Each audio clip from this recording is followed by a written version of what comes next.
ये बड़ी खुशी की बात है कि जो बात मेरे मन में थी, हमारे बड़े भाई नासिर साहब ने उस बात को यहाँ आकर बता दिया। जब उन्होंने कहा कि कन्हैया हमारा छोटा भाई है, तो मेरे मन में आ रहा था कि छोटा भाई तो हूँ ही, लेकिन आपके बताए रास्ते पे ही चल रहा हूँ। जो काम आप लोग अपने ज़माने में कर रहे थे, उसी काम को हम लोग अपने ज़माने में आगे बढ़ाने की कोशिश कर रहे थे। और उन्होंने एक और हमारा काम आसान कर दिया कि यह जो मंच है, इस मंच पे जो बैठे हुए लोग हैं, सबका स्वागत उन्होंने कर दिया। तो हमारे बड़े भाई ने स्वागत कर दिया है, इसीलिए मैं बिना किसी औपचारिकता के सीधे आप लोगों से बात करना चाहता हूं। और बातचीत करने से पहले आपसे एक इजाज़त चाहता हूं। मुझे कन्नड़ा नहीं आती है, एलागिरो नमस्कारा के अलावा कुछ नहीं बोलने आता है, तो आप मुझे हिंदी में बोल लेने की इजाज़त देंगे? इजाज़त है? बहुत बहुत शुक्रिया। मेरी आवाज़ जहां तक पहुंच रही है, गुलबर्गा के कलबुर्गी की इस महान भूमि के आप सभी ज़हीन आदरणीय बुजुर्गों का, नौजवान दोस्तों का, माताओं बहनों का, प्यारे प्यारे बच्चों का, मेहनत मजदूरी करके, दुकानदारी करके, बिजनेस करके, ठेला रिक्शा चला करके, अपने खून पसीने की कमाई से नौकरी करके अपने परिवार का भरण पोषण करने वाले आप तमाम मेहनत का आवाम का मैं क्रांतिकारी इस्तकबाल करता हूँ। आपका दोस्तों, आज जिंदाबाद 13 तारीख को, अभी जिंदाबाद बचा के रखना है। आज बुद्ध पूर्णिमा है और हम लोग, पूरा देश बुद्ध पूर्णिमा मनाता है। भगवान बुद्ध को हम लोग याद करते हैं और भगवान बुद्ध ने सत्य और अहिंसा की बात की थी। आज हमारे देश की स्थिति ये है कि भगवान बुद्ध को मानने वाले लोगों के देश में कुछ बुद्धू लोग सत्ता पे आकर के बैठ रहे हैं। भगवान बुद्ध कहते थे सत्य और अहिंसा, इन बुद्धू लोगों ने सत्य को असत्य और अहिंसा को हिंसा में बदल दिया है। ऐसे में जब हम बुद्ध को याद कर रहे हैं, तो हमारी ये जिम्मेवारी है कि हम उनके बताए हुए रास्ते पर चलें। और उनका बताया हुआ रास्ता है शांति का, समानता का, एकता का, मोहब्बत का, प्यार का, भाईचारे का। और आज इस चुनावी माहौल में जब मैं आपके बीच खड़ा हूं, तब भी मैं उस विचारधारा की ही बात आपके बीच में करने के लिए आया हूं, क्योंकि मेरी राय में मुझे ये अधिकार नहीं है कि मैं दिल्ली से आकर के, बिहार से आके, यूपी से आके, देश के किसी भी इलाके से आकर के आपको बताऊं कि आपको क्या करना चाहिए। मेरा मानना है कि गुलबर्गा वो धरती है जहां विश्व प्रसिद्ध मंदिर भी है, सूफियों का मजार भी है और बौद्ध विहार भी है। तो यहाँ के लोगों को बताने की जरूरत नहीं, यहाँ के लोग अपने आप में बहुत ज़हीन और समझदार हैं। लेकिन जब मैं आज आपके बीच में हूं, तो हमारा आपका एक रिश्ता भी है। रिश्ता है इस देश का नागरिक होने का। रिश्ता है कि गुलबर्गा के नौजवान भी वही समस्या झेल रहे हैं जो देश के दूसरे इलाके के नौजवान झेल रहे हैं। गुलबर्गा में भी 1200 रुपए में सिलेंडर मिल रहा है और दिल्ली में भी 1200 रुपए में सिलेंडर मिल रहा है। गुलबर्गा में भी 100 रुपए पेट्रोल मिल रहा है, दिल्ली में भी जो है 100 रुपए में पेट्रोल मिल रहा है। यहाँ भी इंजीनियरिंग करने के बाद, MBA करने के बाद लोगों को नौकरी नहीं मिल रही है, देश के दूसरे इलाकों में भी नहीं मिल रहा है। तो हमारा और आपका एक रिश्ता है। ये रिश्ता दर्द का रिश्ता है, ये रिश्ता दिल का रिश्ता है। और इसी दिल के जज्बात को मैं आपके बीच में साझा करने के लिए आया हूं। प्रधानमंत्री तो हूं नहीं, इसीलिए मन की बात नहीं करूंगा, आपके हमारे दिल की बात करूंगा। और दिल की बात क्या है मैं सबसे पहली बात जो कहना चाहता हूं, मुझे लोगों ने बताया कि ये इलाका है जनाब, ये इलाका है जहां पर हर धर्म के लोग बड़ी एकता से, भाईचारे से रहते आए हैं। लेकिन पिछले कुछ सालों में लगातार यहां का माहौल खराब करने की कोशिश की जाती है। कोई ना कोई बहाना लगा करके यहां के लोगों को आपस में बांटने की कोशिश की जाती है। अभी भी अगर आप भारतीय जनता पार्टी के नेताओं का तकरीर सुनेंगे, उनका भाषण सुनेंगे, तो वो इस चुनाव में भी यह दंभ भरते हैं कि हम छोटा मोदी बनेंगे। वो ये दावा करते हैं कि अगर भारतीय जनता पार्टी नहीं रही तो गुलबर्गा जो है वो दूसरे लोगों के रहने के लायक नहीं बनेगा। वो लगातार यहाँ की जो शांति है, यहाँ की जो व्यवस्था है, यहाँ जो आपसी हमारा सामाजिक रिश्ता है, उसको तार तार करने की कोशिश करते हैं, उसको तोड़ने की कोशिश करते हैं। और यह जो खेल है, ये खेल कोई नया नहीं है। इनके पुरखे जिन अंग्रेजों की चापलूसी करते थे, उन्हीं से ये सीख करके आए हैं। और ये अंग्रेज क्या करते थे? ये अंग्रेज हिंदुस्तानियों को आपस में लड़ाने के लिए, धर्म के नाम पर स्वतंत्रता के लिए लड़ रहे लोगों को, उनको आपस में झगड़ा लगाते थे। तो इनसे तब भी सवाल पूछा गया था, और मैं आज भी सवाल पूछ रहा हूं कि जब देश के लिए जान गंवाने की बारी आई तो अशफाकुल्लाह खान भी हंसते हंसते फांसी को चूम लिया और राम प्रसाद बिस्मिल ने भी हंसते हंसते फांसी के फंदे को चूम लिया। यह देश साझी शहादत और साझी विरासत का देश है। ऐसी कौन सी परिस्थिति हो गई है जो आज इस साझी शहादत और साझी विरासत को तोड़ने की कोशिश की जा रही है? असली मसला यह है, कहते हैं कि जो कभी पांव में छाले नहीं देखे हैं उसको दूसरे का दर्द समझ में नहीं आया है। एक बात बोलते हैं ना, बंदर क्या जाने आदि का स्वाद। इस मुहावरे को हमने थोड़ा बदल दिया है। बंदर क्या जाने आदि का स्वाद और भाजपाई क्या जाने आजादी का स्वाद। देश की आजादी के लिए अगर लड़े होते, इनके पुरखों ने अगर कुर्बानी दी होती, हंसते हंसते फांसी का फंदा चूमा होता, जेलों में रह करके अपनी जवानी गवाई होती, तब पता चलता ना कि ट्वीट करने से आजादी नहीं मिली थी, व्हाट्सएप पे झूठा मैसेज फैलाने से आजादी नहीं मिली थी। देश की कुर्बानी देने में सारे लोग शामिल थे, सबका खून इस कुर्बानी में शामिल है। और सब लोगों की शहादत के बाद, एक लंबे संघर्ष के बाद देश आजाद हुआ।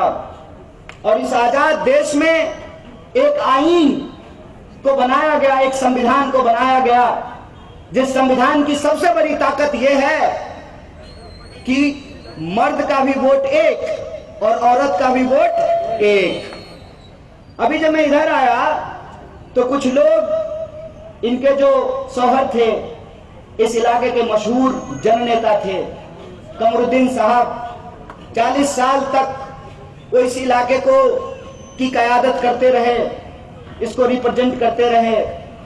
उनके गुजर जाने के बाद जब मैडम को आप लोगों ने अपनी दुआ दी, अपना आशीर्वाद दिया, तो वो आपकी क़यादत करने लगे। तो कुछ लोगों ने कहना शुरू किया कि औरत कैसे क़यादत करेगी? अरे भाई, वो औरत तुमको 9 महीने पेट में रख सकती है, क़यादत नहीं कर सकती है। झांसी की रानी जिंदाबाद। जोश 10 तारीख तक बचा के रखना। मैं पूछता हूं, यहां पर माताएं बहनें बैठी हुई हैं, झांसी की रानी ने क़यादत किया था ना, रजिया सुल्तान ने क़यादत किया था ना। जब रजिया सुल्तान क़यादत कर सकती हैं, झांसी की रानी क़यादत कर सकती हैं, मरहूम राजीव गांधी के गुजरने के बाद सोनिया गांधी क़यादत कर सकती हैं, तो कमरुद्दीन साहब के बाद जो है फातिमा मैडम क्यों नहीं क़यादत कर सकती हैं? इसमें क्या समस्या है? असल मसला ये नहीं है कि उनको इनकी क़यादत से दिक्कत है, असल मसला ये है कि उनका दिल थोड़ा थोड़ा बेईमान हो गया है, लिटिल लिटिल। और ये बेईमानी क्यों आई है? ये बेईमानी इसलिए आई है कि आजकल जो गुलाबी वाला नोट है ना, वो काला धन आना था काला धन, आया है गुलाबी धन। ये गुलाबी धन बड़ा रंगीन है और इसने एक नया शगुफा छोड़ा है। वो सीधे तो विरोध कर नहीं सकते हैं, तो उन्होंने एक नया शगुफा छोड़ा है कि औरत क़यादत नहीं कर सकती है। भाई साहब, औरत हमको पैदा कर सकती है, औरत हमको पाल सकती है, औरत हमको बड़ा कर सकती है, लेकिन औरत जब इन चीजों से फ्री होकर के समाज के लिए काम करना चाहे तो वो क़यादत नहीं कर सकती है। क्या बात है? ये बात क्यों बोला गया है?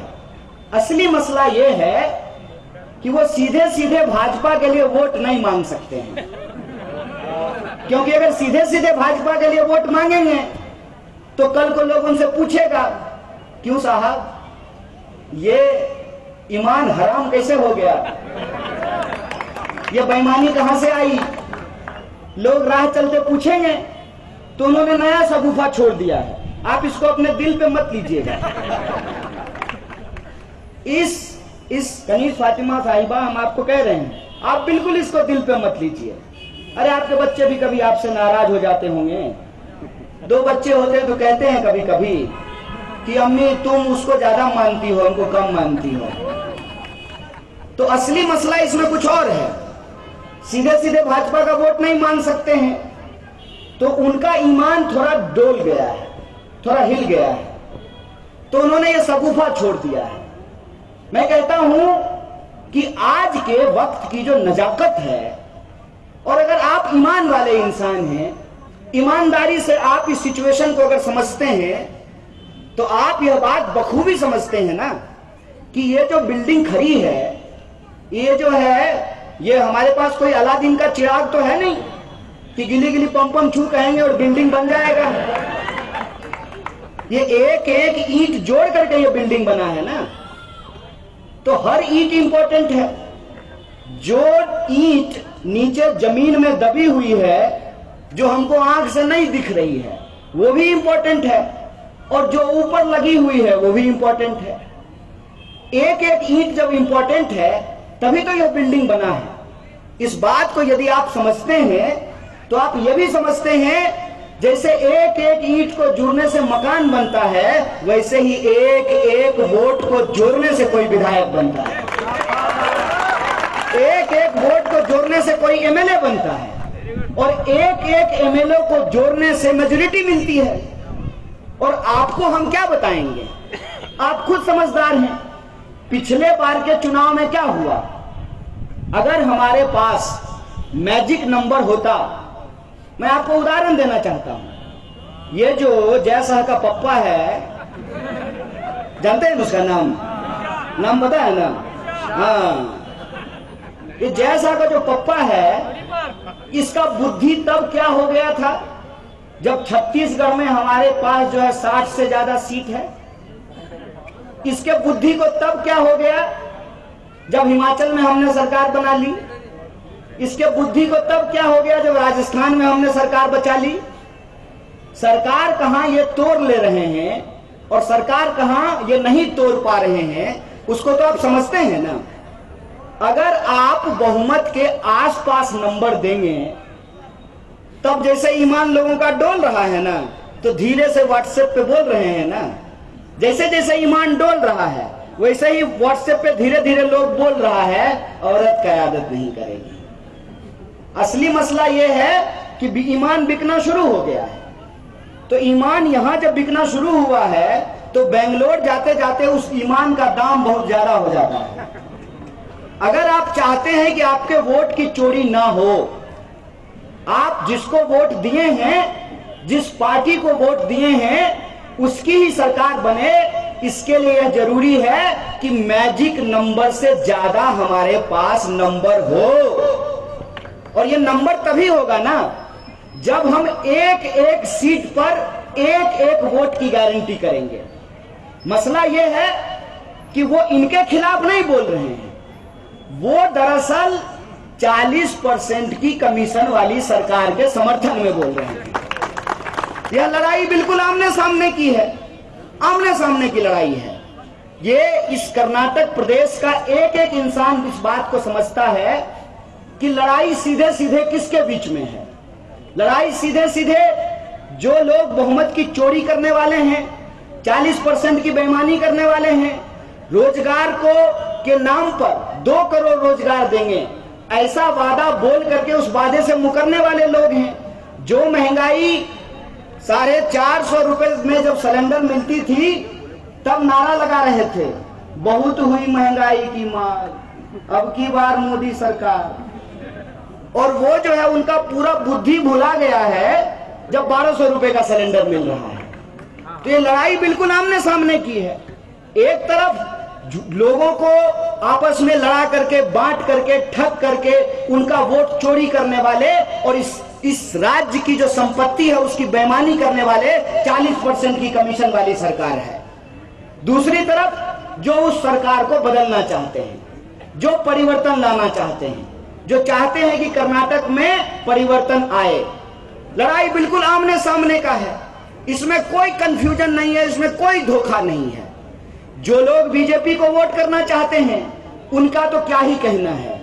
मोदी जी सरेआम दिन दहाड़े चौक चौराहा उनको चाबुक से भी पीटेंगे ना, तब भी वो कहेंगे बहुत मजा आ रहा है।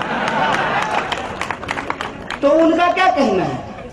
लेकिन जिनको इस बात से तकलीफ है कि पिछले चुनाव में वोट की चोरी की गई, वोट की चोरी करके सरकार बनाई गई, सरकार बना करके फिर 40% की चोरी की गई और लोगों को जो वादे किए गए उन तमाम वादों की वादा खिलाफी की गई, उसको जो बदलना चाहते हैं उनके सामने एकमात्र विकल्प है कि नहीं है।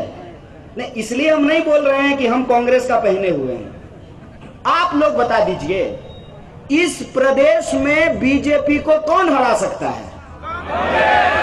नहीं, सब लोग अपने मन में बताइए। तो अगर आपको भाजपा को वोट देना है तो आपके पास भाजपा है, फिर इधर उधर क्यों वोट बर्बाद कीजिएगा, सीधे भाजपा को वोट दे दीजिए।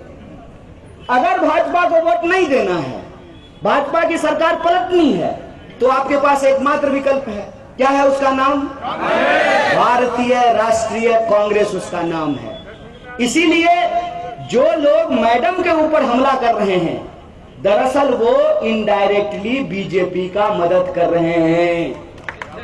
ऐसा कोई भी लोग आपके बीच में आता है, चाहे रुपया लेकर के आए, चाहे कहे कि बहुत बढ़िया गोश्त खिलाएंगे, आ जाओ पार्टी करते हैं, ये सब लोग इस देश की जमहूरियत को गला घोटने वाले लोग हैं। अगर आप जमहूरियत को बचाना चाहते हैं, अगर आप चाहते हैं कि पूरा देश जिस तरीके से उम्मीद भरी नजरों से कर्नाटक की तरफ देख रहा है, मैं बिहार गया, उत्तर प्रदेश गया, दिल्ली गया, हर जगह लोग जाकर के यही पूछते हैं कि कर्नाटक में क्या होगा। तो हम कहते हैं कि कर्नाटक में इस बार परिवर्तन की हवा चलेगी और ये परिवर्तन की हवा कर्नाटक से चल करके पूरे भारत में फैलने वाली है, पूरे हिंदुस्तान में फैलने वाली है। इसीलिए जब आप 10 तारीख को वोट करने के लिए जाइएगा तो ये वोट आप सिर्फ गुलबर्गा के लिए नहीं कीजिएगा, ये वोट आप सिर्फ कर्नाटका के लिए नहीं कीजिएगा, बल्कि हिंदुस्तान के भीतर आप जमहूरियत की रक्षा के लिए वोट कीजिएगा। इस बात को याद रखिएगा। और अगर आप जमहूरियत को बचाना चाहते हैं, जिस जमहूरियत ने हमको और आपको बराबरी का अधिकार दिया है, जिस जमहूरियत ने यह बात सुनिश्चित किया है कि टोपी पहनने वाले का भी वोट एक और टीका लगाने वाले का भी वोट एक, महिला का भी वोट एक और पुरुष का भी वोट एक, उस जमहूरियत की यह ताकत है जिसके बदौलत सरकार की यह जिम्मेदारी तय करनी पड़ेगी कि अगर हमारे टैक्स के पैसे से 8,500 करोड़ का हवाई जहाज वजीर आजम के लिए खरीदा जा सकता है, तो हमारे बच्चों के लिए स्कूल भी बनाना पड़ेगा, अस्पताल भी बनाना पड़ेगा, स्कूल भी बनाना पड़ेगा। यह जो सकारात्मक एजेंडा है जिसको लेकर के भारतीय राष्ट्रीय कांग्रेस आपके बीच में आई है कि अगर आपकी दुआ हमको मिलती है, आपका आशीर्वाद हमको मिलता है, अगर आप अपने एक एक वोट को बटने से बचाते हैं और एकजुट होकर के अगर आप भारतीय राष्ट्रीय कांग्रेस को अपना आशीर्वाद देते हैं, तो 10 तारीख को आपके आशीर्वाद से, आपकी दुआ से 13 तारीख का जो परिणाम होगा वो कर्नाटक में बदलाव का आगाज करेगा। और यह बदलाव सिर्फ कर्नाटक तक नहीं, यह पूरे हिंदुस्तान में फैलेगा, हमारा ऐसा भरोसा है। इसीलिए मैं आप तमाम लोगों से यह आग्रह करना चाहता हूं कि पूरा देश आपके तरफ टकटकी लगाए, उम्मीद भरी नजरों से देख रहा है और आप इस उम्मीद पे पानी नहीं फेरने देंगे, हमारा ऐसा मानना है। और आपकी जिम्मेवारी खास करके और बढ़ जाती है क्योंकि भारतीय राष्ट्रीय कांग्रेस के अध्यक्ष माननीय मल्लिकार्जुन खड़गे साहब उसी मिट्टी के पैदाइश हैं। इसीलिए मैं आपसे सिर्फ एक वोट नहीं मांग रहा हूं, मैं सिर्फ ये नहीं कह रहा हूं कि हमारे एक कैंडिडेट को जिता दीजिए, मैं आपसे आपका आशीर्वाद मांग रहा हूं, आपका समर्थन मांग रहा हूं, आपकी दुआ मांग रहा हूं कि गुलबर्गा के भीतर पूरा 9 का 9 सीट हमको चाहिए और 150 सीटों के साथ हम कर्नाटक में सरकार बनाएंगे।